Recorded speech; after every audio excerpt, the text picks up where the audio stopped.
in Centerville. Republican Congressman Steve Austria is getting ready to say goodbye to Washington. News Center 7's Yuna Lee sat down with a Beaver Creek lawmaker to talk about his time in D.C. and what's next for him. Yuna? Well, Austria grew up in Xenia and headed to Washington 4 years ago. He voted against TARP, stimulus spending, and Obamacare, and he fought for veterans' rights in Wright-Patterson Air Force Base. Today, he's hoping a final vote on the fiscal cliff will count. Rayburn is on the far side where more of the senior members are. Congressman Austria takes us on one of his final tours of the Capitol. Part of me is going to miss leaving Congress. The other part of me is we'll move on to other things. Back in his district, Austria reflects on his term in Congress. To serve the people of the Miami Valley and this region has truly been an honor. He says he'll never forget hearing from all of his constituents, including one mother whose son was over in Egypt during the uprising, to be able to get that individual home safely. Just letters and letters and thousands of cases like that where we've been able to help our constituents over the last 4 years will certainly be a highlight. With highlights, though, comes lowlights.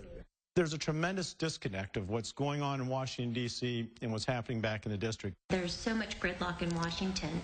Is it frustrating for you? Well, it's been very frustrating from the standpoint that when I came in 2008 with this new president, I think the American people wanted change. They wanted to see a different path than we were heading. And what we saw was more borrowing and more spending and expansion of government.